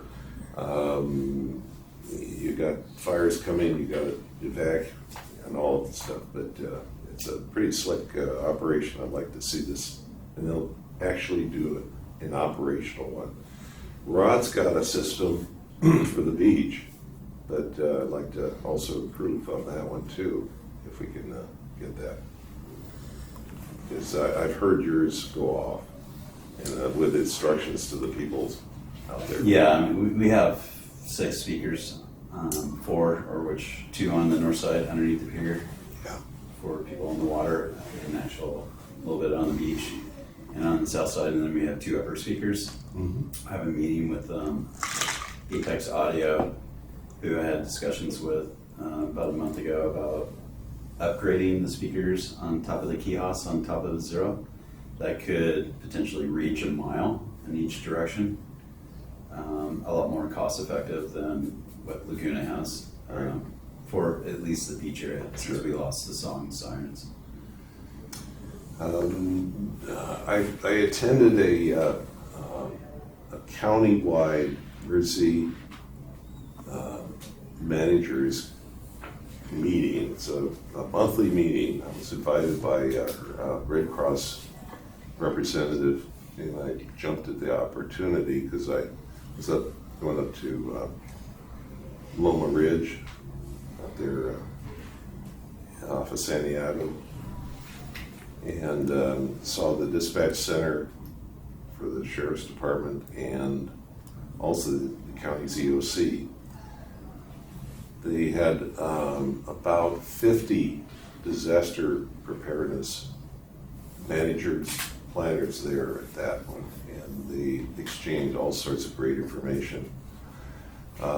City, county, state folks were there too, so it's a great opportunity, and that's where I come in by making these contacts, and that we need to move along, so I'm not the point of contact. I need a single source. Anyway, so emergency planning, it's moving along. Communications is all part of that too.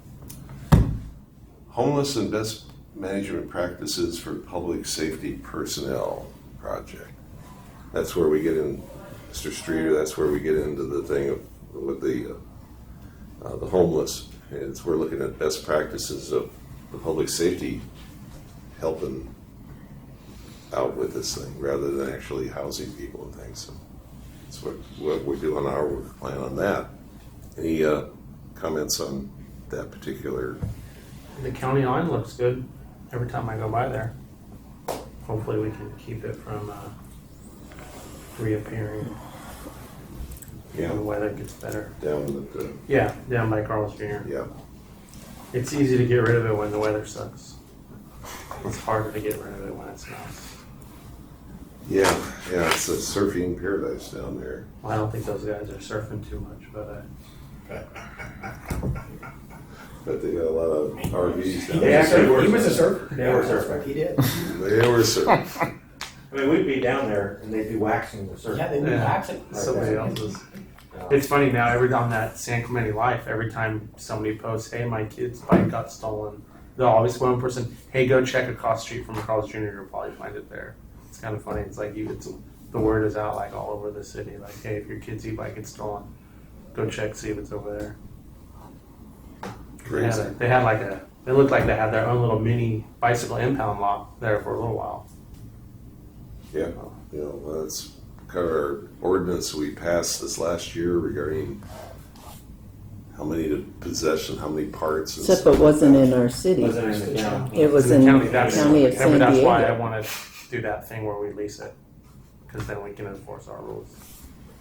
that would be nice.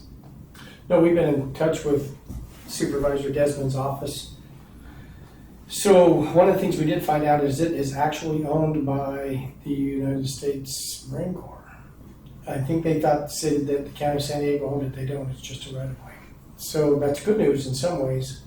The federal government doesn't have to allow homeless, and the MPs can remove them. So that's one of the things we're having communications with right now.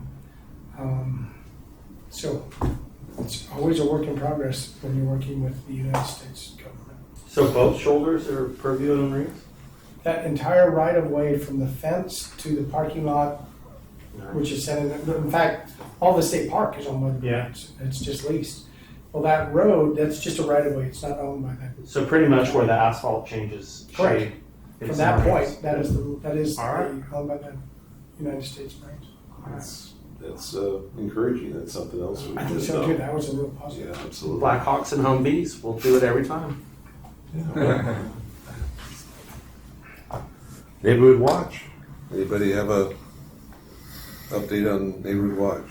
Is that right now? Okay. Statistical information and review. We've we drilled into that quite a bit, and We, we'll continue. And we appreciate their attendance and, Yeah. and their transparency, and it's a good ongoing conversation. Absolutely. Good. Human trafficking? I think Mike is working on getting a representative from the I-5 corridor project. I could be misnaming it, to come give a presentation to us. That's it. Yeah. We'll see if we can agendize that and get it out.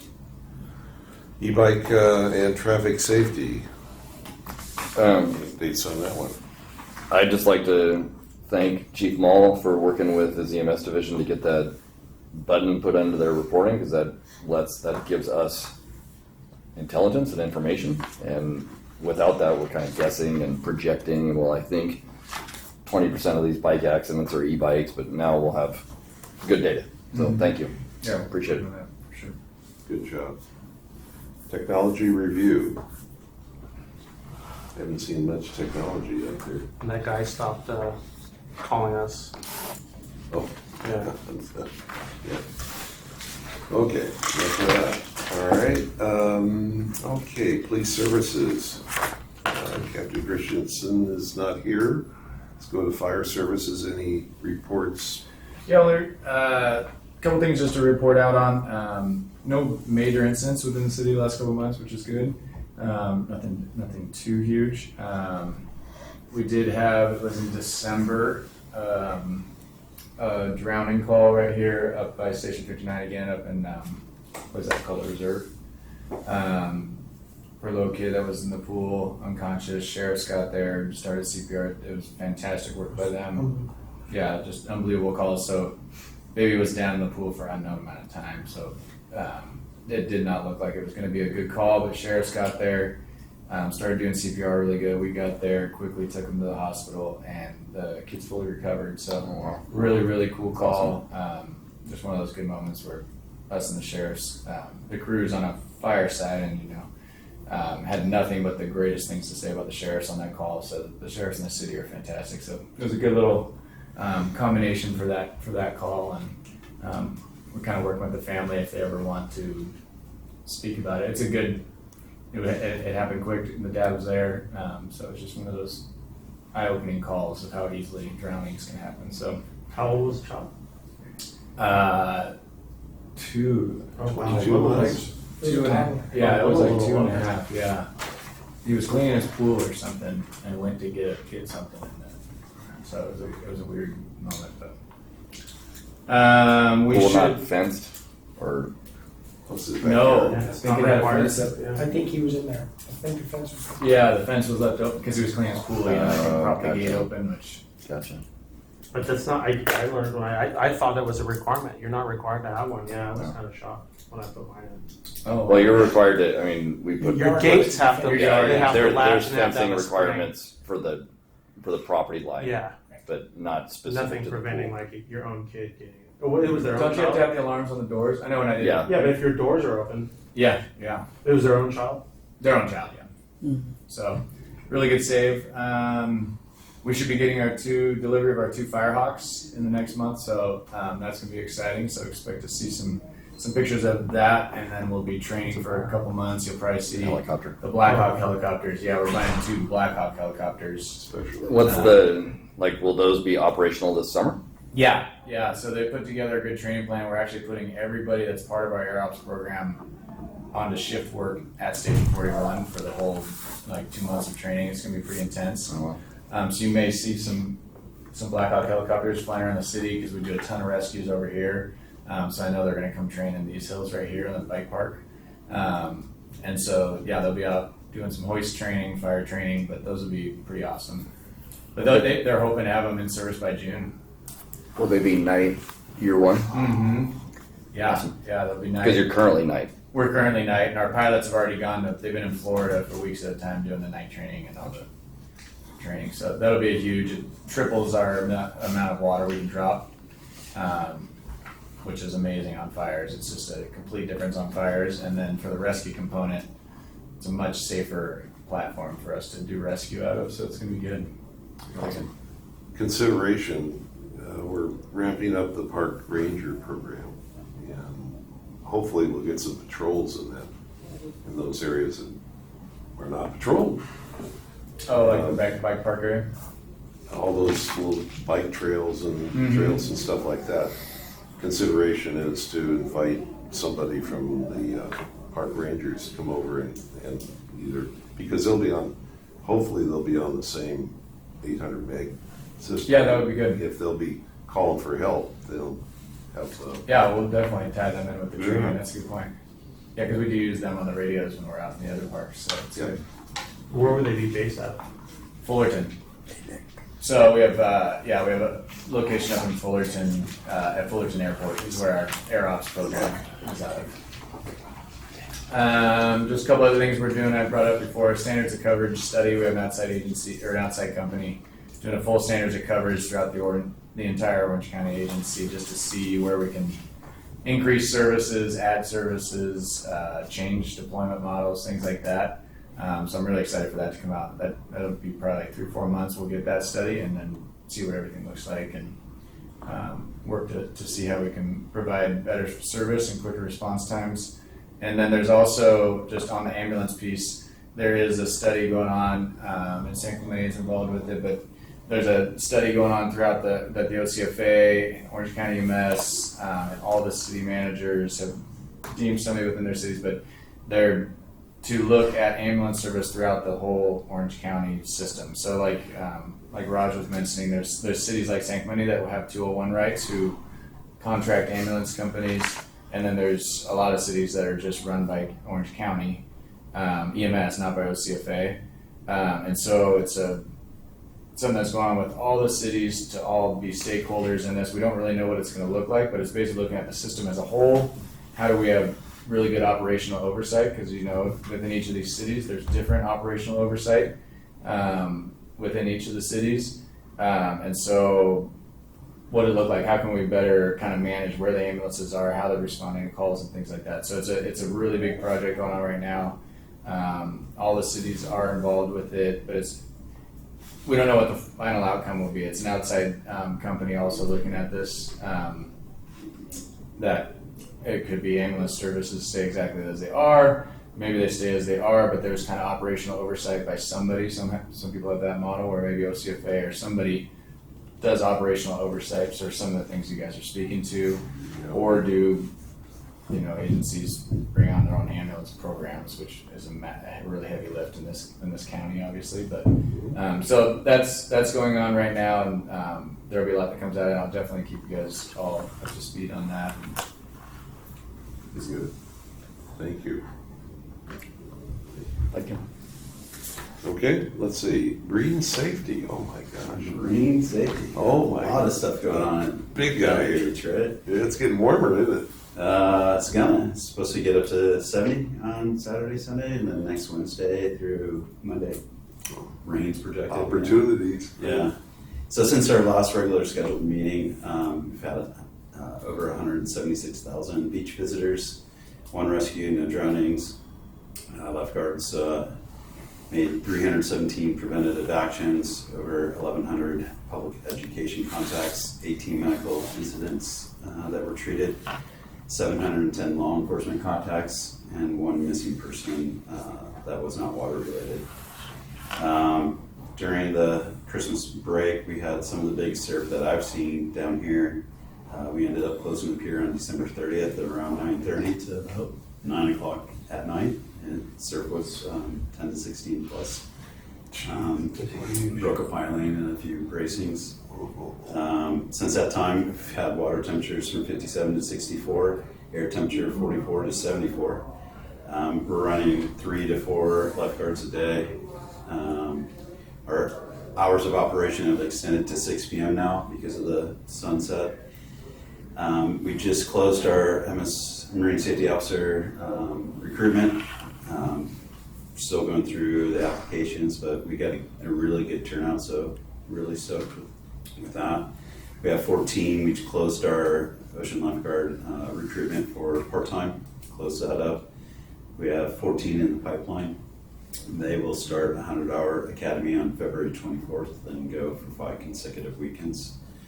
And I know Mark was very interested in some of the registration for junior lifeguards that is going to go into place, so I can share that now.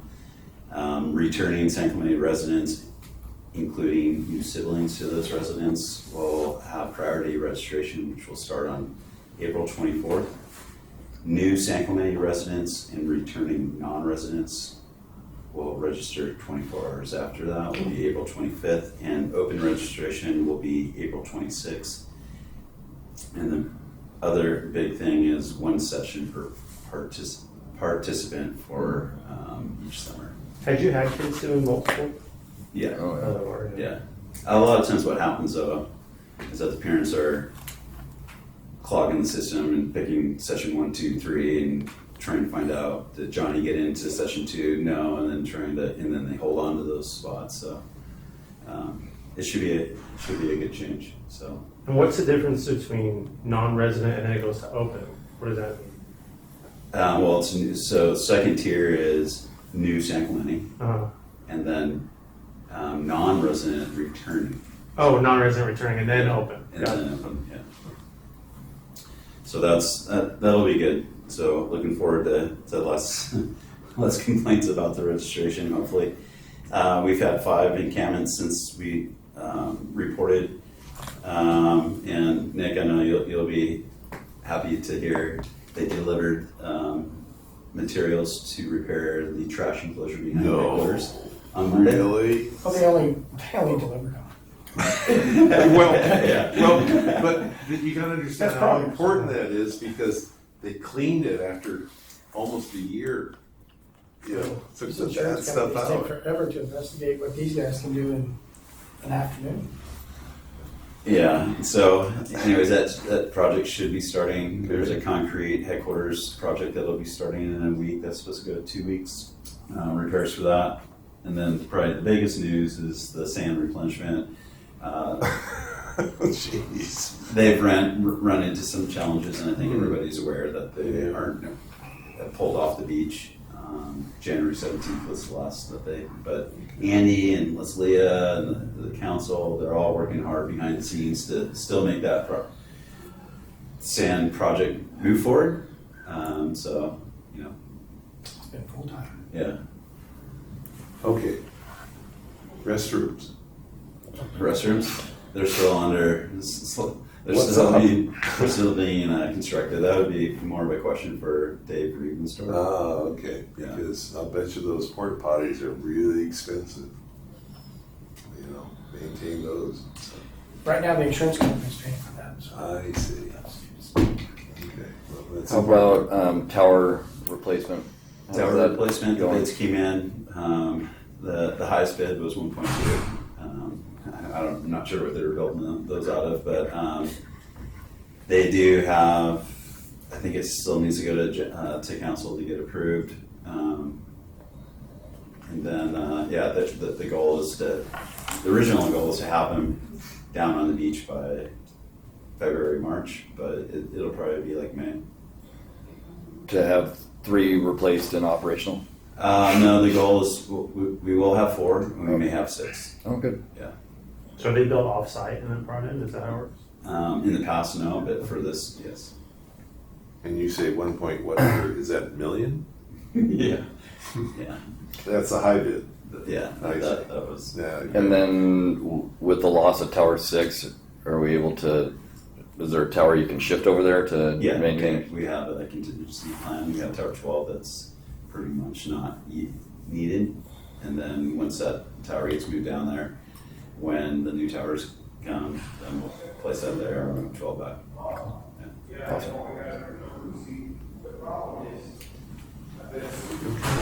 All right. Thank you. Thanks, guys are doing a hell of a job out there. I know it. Thank you. From the committee chair, I'm still looking for the crime staff revision for the sheriff's department. He's not here to do that, but he was looking into that because of the change in federal reporting things and all. So I'm going to continue asking about that in the next one. So as far as committee members, Mark, do you have any? I do not. Okay. Scott? Just thank you both for being here. I hadn't heard that report about the drowning, and that is the way the system is supposed to work, and that's really reassuring, and I love it. So thank you. That's good. Thank you. It also supports the whole thing of bad news travels way faster and farther than good news. I hadn't heard it, hadn't seen it online, on the radio, nothing, right? So when did it happen? This was in December. Oh yeah, Yeah, before nothing. Christmas time. We recognized them at a council meeting, all that. Yeah, it's just, good news doesn't make it very far. Yeah. And then also Rod staff is still out there staffing it 365 days a year, and that water is cold right now. And those those marine safety professionals do not hesitate to get in that water. And how's having that part of the beach blocked off? Is that affecting how you guys? It's a lot more manageable at this time of the year because the current's moving from north to south. But once we get into the springtime, then the current's going to move south to north, and obviously it brings more attendance to the beach, and so it'll be very difficult. And does it restrict your guys' ability to drive along the beach? No, during the project, yes. But right now, because maybe dredge- I'm misunderstanding. Is part of it closed right now? No, the whole entire beach is open. Oh, it is. Okay. But where the dredge pipe is, Yeah. you cannot be in the water basically another 250 feet south of that to the pier. Okay, gotcha. So you're able to drive. So it's not the beach; it's the water. Yeah. Okay. Gotcha. Once you adjourn, I can give you an update. It wasn't on your agenda, so Gotcha. after the Brown Act training, I think I'll. After you adjourn, I can tell you about that. Okay. Now let's see, the city staff. All It's right. your turn now. Trevor and I will be speaking at the Senior Center this Friday at 8 a.m. during their coffee chat. We received an invitation from Donna Vidrine, and so we're looking forward to that. Give us an opportunity to engage with the community and probably answer a lot of questions. So that will be good. As you guys know, we've had a very busy month with 2 meetings. Our first special meeting to look at enhancements for the Park Ranger program. There's still a lot of behind the scenes work going on, looking into various training and staffing needs. As well, the code compliance division, our caseload just keeps going up and up. More complex cases that require time and investigation and collaboration. We have gotten an increase of calls that with fire and different entities, so kind of figuring out best practices for sharing information and collaborating. And that is all I have. It's nice to see you guys. Thank you. Thank you. Great. And I'm going to call for adjournment to next regular meeting. It's February 27th, 2024, 3 o'clock in this room, in the first floor community room, City Hall. Do you need a motion to adjourn? Yeah. And a vote? Yeah. You need a motion, but you don't need a second. Oh, you don't need a I second. need a vote. We're done. Good. Just take one. You don't need one for insurance. So now that you're adjourned, just to give you a quick, I wasn't trying to be coy, just literally, it wasn't on your agenda.